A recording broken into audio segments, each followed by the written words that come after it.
Hello everyone and welcome back to Every Other Saturday. So in today's video we're going to discuss the 3-2 win against Standard Liege. So as we know, that was a hard fought victory. Now getting to this point in the season, trying to get to the last 32, we're not going to be able to just turn up to every game and win 4, 5, 6 0. So these victories sometimes have to be grinded out, and that's what we showed tonight. We had the heart, the fight and the desire to make sure that when we did go behind, that it wasn't just a bury your head in the sand moment. Now, I'm very proud of the players and we managed to get through. As always guys, if you haven't done so already, please consider giving us a wee like, share and subscribe. Helps the channel grow and get out to as many people as possible.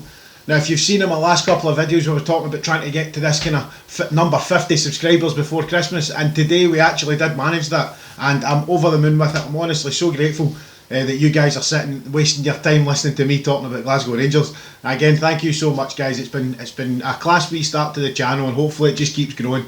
So thanks again for everybody that decided to join along in the wee ride to help the channel grow as big as possible. With all that being said, let's not waste any more time and dive right into the video. Every other Saturday's my half day off, and it's off to the match I go. Happily we wander down the Copeland. Now just before we dive into the game guys, I just want to put a wee mention out there for the fact that tonight Alan McGregor broke a wee record.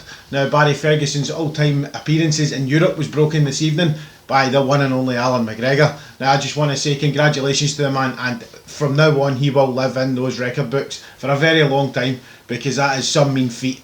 Now he is just as reliable and just as important as he's ever been. So again, thanks again McGregor and well done. So where to start with a game like that? So the first half, it started off pretty much apparent that Standard Liège were coming out with a point to prove. Now they got beat in their last game, they've had their sticky form, now they've obviously come out knowing full well that a decent performance could see them through or help them to get through with the last game still to play.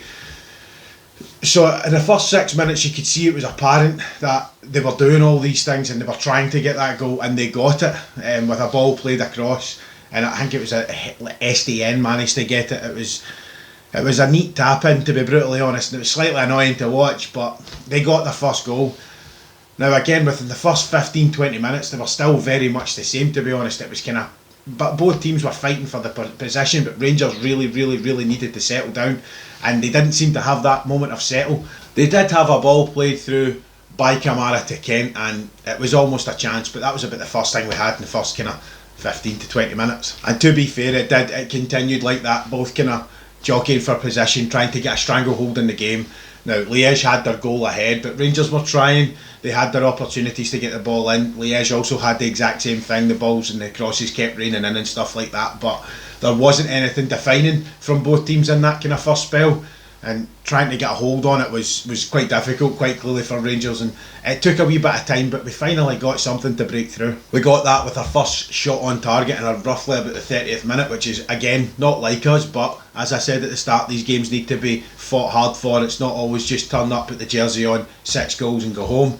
So the ball was played from the midfield area to Morelos, and he gets it through, but it just didn't have enough on it to beat the keeper at the time. But again, it was our first shot on target, and it was shown that we were trying to get the next point through. And again, we managed to get the ball up, we managed to get it through, and it was kind of a bit of ping pong football at the feet. You could see it was going here, there and everywhere, and it leaded up to a perfect pass from our field through to Morelos, and again that ball's ended out for a corner. Now that corner itself leads to goal number 1 for Rangers. So ball played in, an absolutely beautiful cross, and it was up to a leaping Connor Goldson, who gets a very strong neck in the back of it and gets it right over in the corner, and that leads us up to 1 each Rangers. And just before I managed to get my bum back down on the sofa from celebrating, it was 2-1 again to Liège. So the ball was coming down the wing, and it was a very lax moment from the two wing backs. Now, as you've heard in previous videos, I praise them to no end, and I still believe that they are two of the best in the UK, and it just shows you that not everyone can play 100% in every game. But the ball was coming down, the cross was initially missed by Barisic, and it basically floats over and slightly past Tav, who should have been getting on to the man at his back, and the man at the back just manages to get the nice wee tap in, and it's in for 2-1 to Liège. Now unfortunately he took a bit of a beating right off that post, and you can see he was down for a while. The post shook for a while as he kind of followed through with that tap in and managing to take the post out, or the post taking him out as the case may be. And it's not normal to see Tav and Barisic making mistakes like that, but we can accept it. It was one of those games where little slight things were happening, and I'll get to another point in a bit in the video as well. There was a few people, to be honest, that were making these kind of mistakes, and unfortunately it was Tav and Barisic at the back that made the mistake in this occasion. But as I say, it wasn't only them that made these mistakes. But just before we get to half time, we get the ball up with Kamara. Now he backheels the ball to Roof, and we think that Roof's going to take that shot and get it right into the bottom corner. And to be fair, the keeper might have been close to it, but the defender got it. Now the deflection came off the hand and went out for the corner. Now it was blatantly off the hand. Now I heard McCoist at half time saying that he didn't think it was a penalty. These new rules, ball to hand seems to be a penalty these days. There's not very much of a kind of leeway about it. It just seems to be a penalty or not a penalty, or free kick or not free kick. So to me, yeah, kind of on the border between his hand being in a natural and an unnatural position. But again, if you're on that position, the ball's coming, why you try to stop it with your hand? So in my eyes, 100% penalty. Maybe a bit biased, but 100% penalty from me. And as you can imagine, the bold Captain Tavernier steps up to take it, places the ball down and smashes it right down the middle, getting us just before half time to make it 2 each. Now it was a perfect time to level up that score, because the game was one of those, if there was maybe too many goals against us, I didn't want to see if our heads would drop. Now because we were behind twice, it just shows the level of character that we have, that we didn't let it drop. Yes, it was a penalty that managed to bring us back level to 2 each, but we didn't let our level of character drop enough to, such as seasons gone by where you get down a couple of goals and you're never going to get a chance to bring that back. With that being said though, thinking about the goals the man has scored, now that there is now 15 goals. Now the man's a right back and it's not even Christmas. We need to take a step back and realise just how good this player really actually is.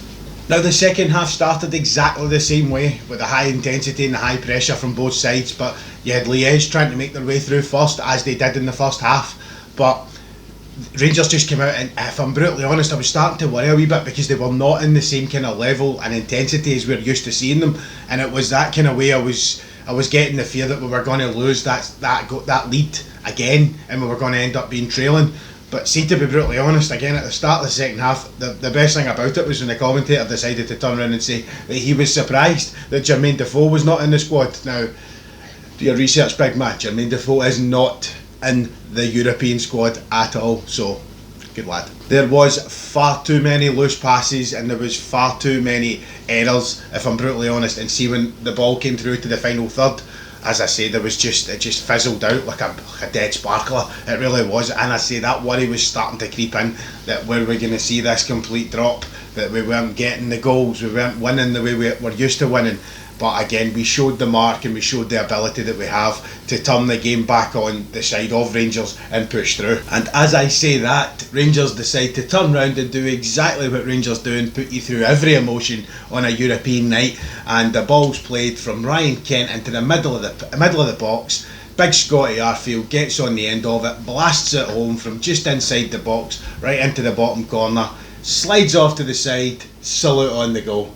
3-2 Rangers. Scotty Arfield manages to get us in front.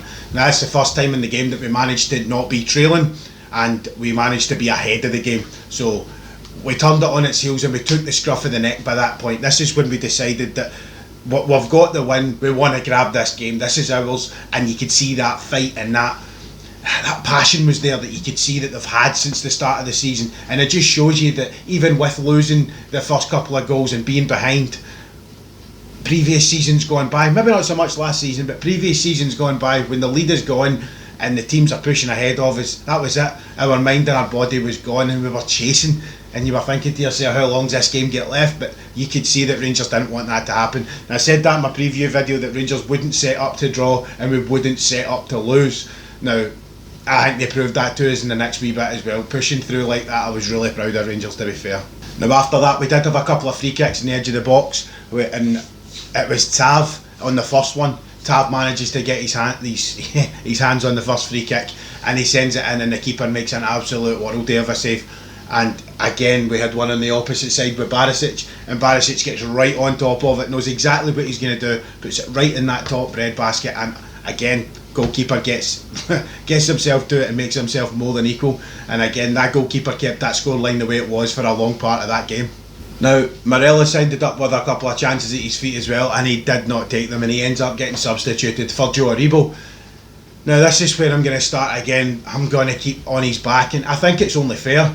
Now these videos have got to be fair, and they've got to have my opinion as much as I want to I want to be happy for the fact that Rangers won tonight. I do. I need to pick faults, but when there are faults to be picked at, and Morelos is not scoring goals. Now it's really starting to get to me. Now let me know in the comment section below, guys. Get involved. Let me know, am I being too harsh on the guy? But he's not putting the ball in the net when he needs to be.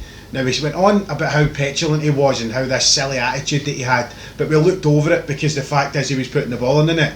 Now when you're putting the ball in the net as a striker, you can get away with these silly wee indiscretions and red cards here and there. Yes, it annoyed us, but he got away with it because the goals he was putting in the net were worth so much more than that. But where are the goals? If they're not there, it's just going to start building up and building up and building up. Now the guy's going to need to start getting back on a run of form, because I'm telling you something, this January transfer window, I was almost 100% that he was going to be disappearing, but in the last few weeks with these lack of goals, I just see that valuation dipping, and I just don't see the point in selling him when you're going to get less than what he is actually worth, just because he can't be bothered, because that's what it looked like. He comes off the park again when he's being subbed, the gloves come off, the petulant attitude. It's just not what I like to see in a Rangers jersey, so Morelos needs to get his finger out, if you ask me. We had a few more chances, as did they. It was kind of just possession play, 50-50 kind of all the way to the very end. Scary moments where you think we're going to concede, but also moments where you think we're going to get a goal. You've got Connor Goldson again on a corner, jumping up like a big salmon, getting onto the end of it with a big strong neck. Again, keeper was good to that, and I think that's the defining aspect in the second half, how good this keeper actually was. When we had our substitutions as well. We get Bassi coming on, we had Itten coming on, and Zungu made an appearance as well. Have I missed any? Nope, no think so. So with these players coming on, we're getting this rotation that I like to see. But towards the end of the match, we had 3 minutes added on as well, but we ran it out and we won 3-2. I would love to say comfortably, but it wasn't a comfortable game. They gave us a really good game, and to be fair, it's good to watch. Not good for the old ticker, to be fair, making the hairs go even greyer quicker, but we got there in the end. We got our 3-2 and we're through to the last 32. Now, can we ask for much more than that? No. And conceding 2 goals, when I come on and I say I don't see Rangers conceding and stuff like that, it's just the confidence that they give you. But winning 3-2, it's still fantastic. I mean, give us this position at the start of the league, say you've got a game to go and you've qualified, every single Rangers fan you know is going to be grabbing at that. So again, hats off to Gerrard and the boys, and well done for qualifying. Cannot go wrong. Last 32 again, lucrative money coming our way. And that about wraps up the game review, to be fair, and let's face it, it was fantastic. It really was. So champions do not win leagues without having games that they have to draw through, right? Now imagine that in the league, you're going to be taking that as one of those champions performances. So again, we'll take that on the shoulders, and we'll just move on to the next fixture. Again, we haven't lost, we're still undefeated, so again, more and more plaudits can come our way. Gerrard will have his issues with that not playing to the same level, but he'll also be happy at the fact that we did grind out another fantastic result. And moving on to man of the match. Now, if we get into the comment section, I'm sure Scott McFarlane will be down there telling me that he's happy that I've finally done it, because I did it in the last couple of videos. I've edited it out by accident, I'm not going to lie, I'm new to this, don't shoot me. But we'll jump on to man of the match. And if I'm brutally honest, I don't see anybody else taking this other than the man Stephen Davis himself. He played fantastic from start to finish, and with his age and the ability that he's got, you wouldn't think less of him if he started to slow down a wee bit and not put the heart and soul in. But he plays every single game in that Rangers jersey like he thinks it's going to be his last. That game was just brilliant from start to finish. He is an actual engine room in the middle of the park. So again, man of the match to Stephen Davis, and well done, big fella. And another feature I want to add into these videos, as and when it's pertinent, but I want to do a wee goal of the game. Now that's obvious, it has to be Scotty Arfield. It's some drive, and let's face it, seeing Scotty Arfield scoring goals like that, sticking up the salute, nothing beats that. But I'm going to give a wee honourable mention here to, I think his name is Bodart, I'm pretty sure that's how you say it, the goalkeeper. Now, if it wasn't for him, our scoreline would be a hell of a lot higher. There is no denying that. He pulled off some worldy saves, and I would honestly say that those saves were just as important as our goals and theirs. But yeah, so Scotty Arfield, goal of the game, and a wee honourable mention to their goalkeeper. Fantastic keeper. And with that, guys, that brings us to roughly the end of the video. So once again, I just want to say thanks again to everybody for following on and subscribing to the channel and getting us to that number 50. It's fantastic. Honestly, I genuinely didn't think we'd get to it like tonight. I thought it would actually take to Christmas. I was kind of hopeful, But I set myself a wee goal of 50. Now I want to get to 55 because let's face it, we're Rangers fans, we love the number 55. But if we can get to that before the Old Firm game, let's go. Before the Old Firm game, it'd be fantastic. Now I've got to 51 before I recorded this video. Now I don't know if it's creeped up after that, but we're at 51 before I recorded this video. If we could get to 55, it would be brilliant, and I would be the happiest guy in the world. So again, silly numbers. I know there's folk out there with millions and millions of subscribers, but I started this at the start of the month there, November, so I'm over the moon with how well this is going, and it's keeping me interested, and I like doing it. So hopefully you guys like me to keep continuing, and all I can say is I'll wrap this video up and stop going on with the mushy garbage, and I'll say thanks again. But this has been every other Saturday, guys, and I will catch you on the next one.